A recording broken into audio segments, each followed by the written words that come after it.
on with Jackson, creating an atmosphere that many believe played a large part in Gavin's recovery. You know, 2.5 years ago, the doctor, they said 2 more weeks he's dead. Now he's alive. His appearance on the Bashir special showed a seemingly healthy and happy young man, clearly very fond of Jackson.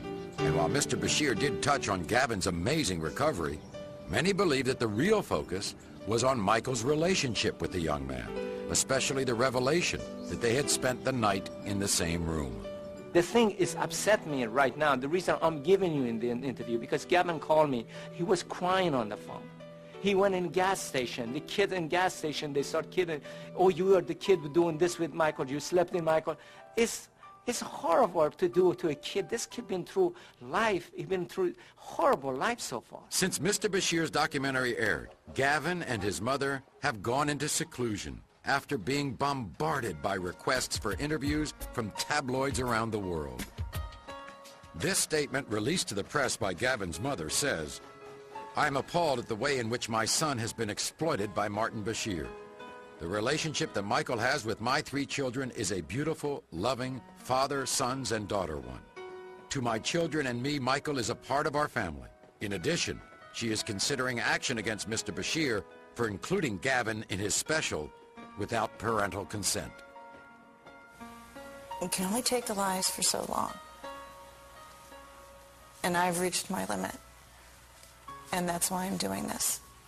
I'm not here to defend my boss. I'm here to tell the truth. I didn't really know how you behave with the people who come to the ranch and come to your home. I hadn't seen it. And you were the most generous person. But I looked around here yesterday, and some of the people really appreciated it. But others were greedy. Others couldn't help themselves. Do you sometimes despair of human nature? Yes. One of the topics repeatedly brought up in Mártin Bashír's interviews is the same one that has been the subject of speculation by countless tabloids, talk shows, and comic monologues for over 20 years.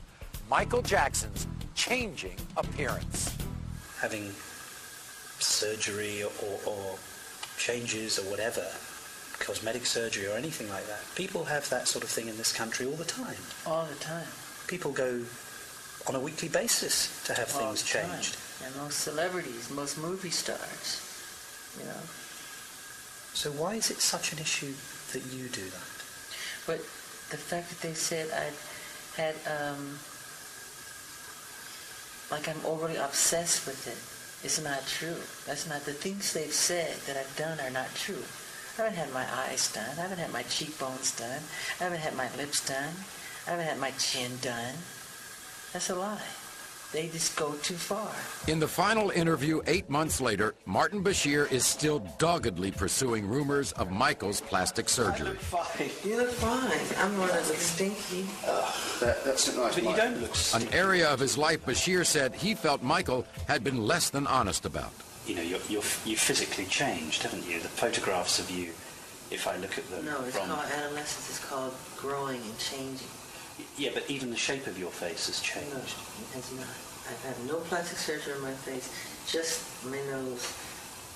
It helped me breathe better so I can hit higher notes and have clearer. The press is like to add on all this stuff. Nothing's been done to my eyes, cheekbones, chins, lips, nothing. They made all of it. Do you think that people do go too far with plastic surgery, generally? Do you think it's up become... to them. So why are you so defensive when people say Mick Jagger's had one, Paul McCartney may have had one, Michael Jackson's had one? They don't do it that way. What do they do? They just pick on me like I'm the only one that does it. That's why. So if people said, well, actually, Michael's the same as everyone else, Yeah. then it wouldn't upset you so much. It wouldn't upset me so much. You know, if you want to have a facelift, you have a facelift. Yeah. If it makes you happy. Regardless of your opinion about the extent of Michael's plastic surgery, one fact is clear. Mártin Bashír's TV special made only passing reference to one of the most noticeable differences in Michael's appearance.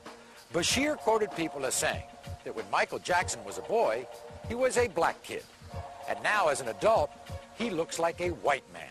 Which was a rumor. They said I was putting on cream to make myself lighter. That's not true. I have vitiligo. You have a condition.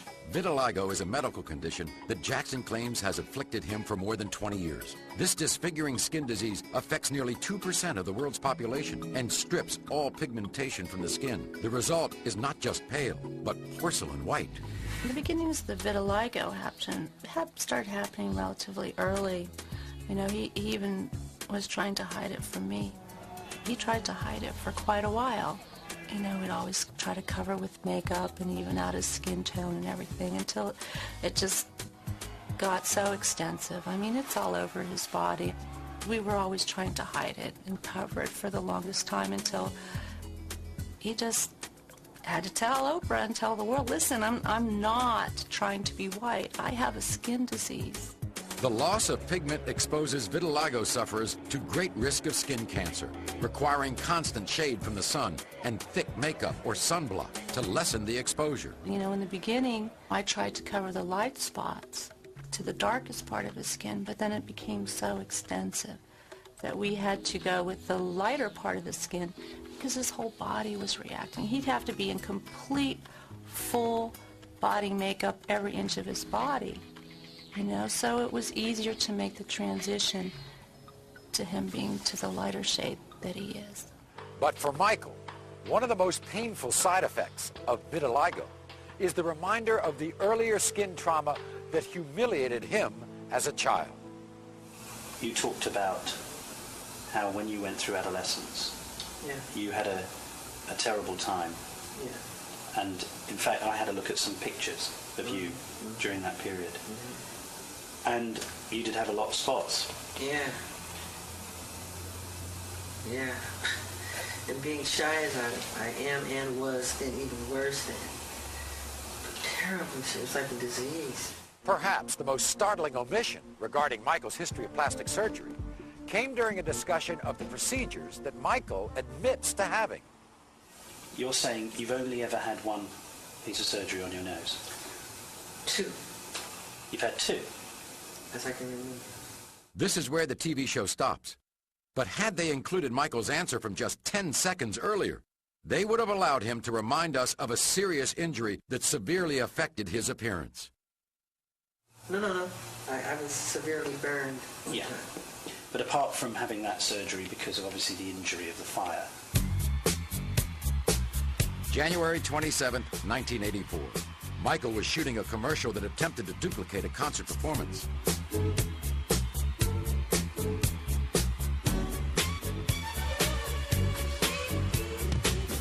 During the last take, a planned pyrotechnic explosion went wrong and ignited Michael's hair on fire.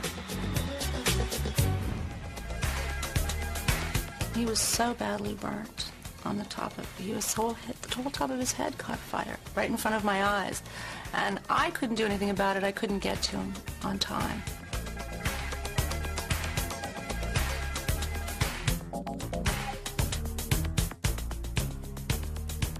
But Miko, Marlon Brando's son, was able to push away the barricades and jump on him and put out the fire with his bare hands. He will have nursing and medical personnel on call 24 hours a day. Due to his very excellent health and his very strong personal and religious commitments, he will have as excellent a recovery as is possible. Michael was rushed to the hospital, where he was treated for 2nd and 3rd degree burns. He later underwent skin graft surgery in an attempt to repair the damage. But as we noted, as severe as this incident was, it was completely ignored by Bashir. You had nothing to your cheeks? No. These cheekbones? Yeah. No. You haven't had any inserts? No. My father got... What about your dimple? Can we get over this plastic surgery garbage? This is tabloid stuff. Well... You're beyond this. I know. You're a respected Well, journalist. I know. The problem You're is... getting tabloid. When we return, we'll take another look at some of the answers that were never heard. They call me weird overnight, strange, wacko. They said I'm a girl, homosexual, He wants to buy the Elephant Man bones. He sleeps in a hyperbaric chamber. None of that stuff is true. And some of the differences in opinion. So you're happy you did it now? Yeah, because I've shared. Even though you've been attacked, even though people in America say you shouldn't look after your own